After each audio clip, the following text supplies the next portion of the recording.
Vamos começar lembrando como é que era em cálculo 2 para fazer curvas de nível. Então aqui tem uma breve revisão de curvas de nível, tá? O que é uma curva de nível? Por exemplo, quando você está fazendo a topografia de um terreno, como aqui nesta primeira figura, você tem vários níveis de terreno que você pode ir marcando.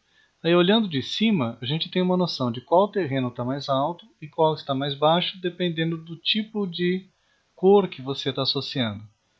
A mesma coisa você pode fazer para uma função. Você tem uma função em 3 dimensões, você projeta vários cortes dessa função em 2 dimensões. Daí e pode usar, por exemplo, uma legenda como cor, por exemplo, né? E daí você tem uma noção mais ou menos da figura tridimensional usando 2 dimensões. Então, um exemplo aqui, considere essa expressão que está aqui, tá? Que é uma curva tridimensional.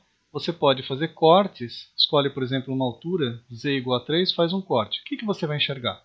Nesse caso, você enxerga uma circunferência. E daí você projeta ela no plano aqui embaixo. Você vai fazendo isso para algumas outras curvas, né? E você vai enxergando algumas circunferências diferentes. Aí você projeta tudo aqui embaixo, no plano XY, no caso aqui, e você tem uma ideia da superfície tridimensional. Você sabe que aqui é z igual a 1, z igual a 2 é um pouquinho mais para cima, z igual a 3 e vai indo assim para cima. Você sabe que ela vai subir. Agora vamos dar uma olhadinha no problema da JRU em petróleo, agora visto em 3 dimensões. Então, o que você tem aqui é uma visão tridimensional das restrições do problema e da região viável. Eu vou mostrar para vocês agora como é que isso aqui foi construído. Isso aqui foi construído no GeoGebra, que é um programa que permite visualização em 3D. Vou mostrar para vocês em seguida. Então, aqui estamos no GeoGebra e eu vou mostrar para vocês a mesma figura que tinha antes, né? O X1, X2 e C eu coloquei usando o editor de texto. E aqui a gente vai dar uma olhadinha como é que fica se eu quiser girar essa figura. Então, você pode ter uma visão tridimensional do que está acontecendo, tá? Então aqui você, por exemplo, tem as restrições e você vê que estão todas no mesmo plano. Agora, cada uma dessas restrições que estão no plano, elas também criam restrições aqui no espaço. Então, por exemplo, esta restrição aqui, ela vai criar um plano aqui que restringe o espaço. Então vamos colocando um por um os planos das restrições. Primeiro de não negatividade, tá? Então esse aqui é o plano relacionado a esta restrição aqui. Depois você tem esse aqui, que cria um outro plano aqui que restringe, então a região viável está toda aqui nessa parte do espaço. Aí você tem esse outro plano aqui, tá? Tá vendo um plano aqui? E daí você tem este outro aqui, que é desta restrição. E depois você tem desta outra restrição, que é aquela lá de dentro, que é uma restrição que está criando este plano aqui.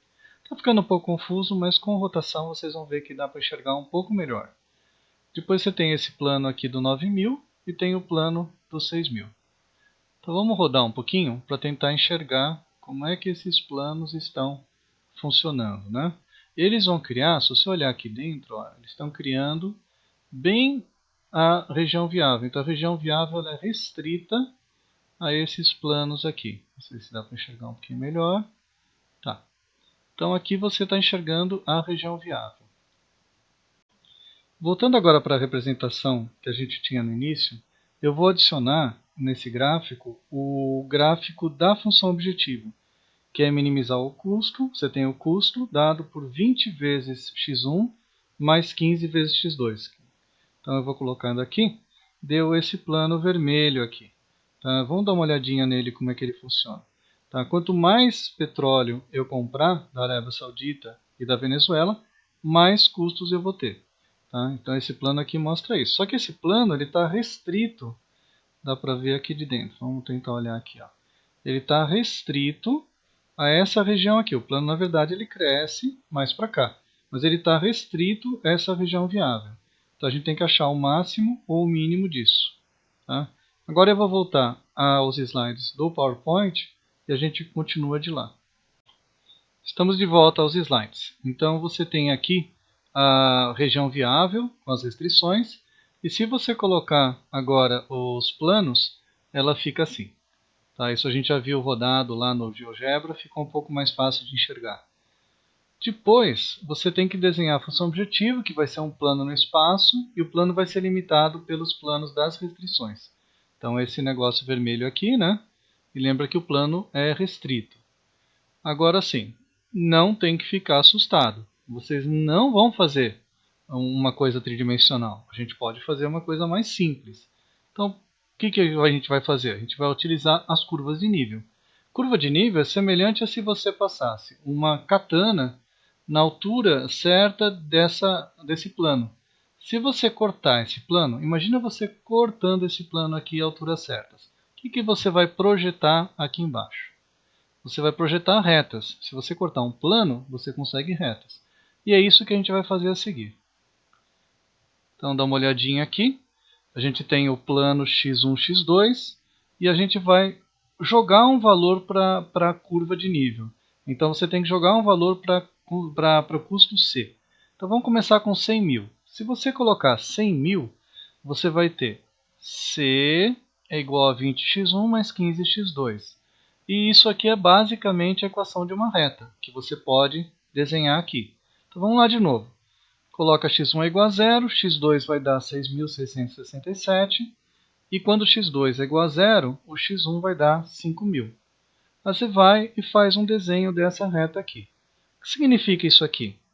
Todos os pontos que estão sobre essa reta vão dar um custo de 100 mil reais. Você vê assim que só esses que estão aqui dentro da região viável vão dar custos de 100 mil reais, respeitando todas as restrições. Então agora vamos chutar um outro valor para o custo. Por exemplo, 60 mil. Se você tiver 60 mil, daí você vai ficar lá com 20x1 mais 15x2 é igual a 60 mil. Coloca x1 igual a zero, x2 dá 4.000, x2 é igual a zero, x1 é igual a 3.000. E daí você pode traçar essa reta. Repara o seguinte, as duas retas são paralelas. Isso sempre vai acontecer quando você corta um plano no espaço em alturas diferentes. Se você olhar então, está escrito aqui, tá? Elas são sempre paralelas no caso de um problema linear. Bom, o que você tem que pensar agora? Esses custos aqui são impossíveis, porque eles não satisfazem a região viável, eles não satisfazem as restrições. E esses aqui podem, mas quanto mais para baixo eu for, menor o custo. Então, o quão baixo eu posso levar essa reta de maneira que o custo ótimo permaneça dentro dessa região aqui, o custo permaneça dentro dessa região. Então, vamos dar uma olhadinha aqui. Você vê que a curva de nível de menor valor ainda passa dentro da região viável e a curva de nível de menor valor ela está fora. Onde é que está a intersecção em que esse valor aqui é mínimo e mesmo assim esteja dentro da região viável? Vai ser neste ponto ótimo aqui. Então, este vai ser o ponto onde você tem o mínimo custo, ainda satisfazendo todas as restrições. Então, olha que beleza, você não teve que tentar todos os vértices. Em compensação, você teve que fazer contas para as curvas de nível. Então, mais ou menos em termos de tempo, uma coisa compensa a outra. Vamos calcular esse ponto. Ele está na intersecção entre duas retas. Então aqui, ele está entre a intersecção da reta 0,3x1 mais 0,4x2 é igual a 2.000, com 0,4x1 mais 0,2x2 é igual a 1.500. Então basicamente você tem que resolver um sisteminha de equações lineares. Se você multiplicar a segunda linha por 2, você fica com essa expressão aqui. Então, em vez de 0,4x1 mais 0,2x2 é igual a 1.500, você fica com 0,8x1 mais 0,4x2 é igual a 3.000. E daí, se você fizer uma linha menos a outra, você vai poder cortar o x2, tá? Eliminar o x2. Então, vamos fazer a linha 2 menos a linha 1. Vai ficar 0,5 menos 0,3x1, vai ficar 0,5x1. Aqui vai ficar 0,4x2 menos 0,4x2 some, e 3.000 menos 2.000 vai virar 1.000. Então a gente conclui que x1 vai dar 2.000. Colocando em qualquer uma das equações de cima, o x1 é igual a 2.000, a gente vai ficar com essa expressão aqui. Você colocou x1 é igual a 2.000. E depois você termina aqui com x2 é igual a 3.500, certo? Portanto, a solução ótima é você comprar 2.000 barris de petróleo da Arábia Saudita e 3.500 barris de petróleo da Venezuela. E o que você obtém daí? Um custo de 92.500 dólares. Então acabamos por hoje, tá? Na aula que vem, lembra que vocês vão ter um mini caso para resolver e a gente vai ficar ajudando. Até lá!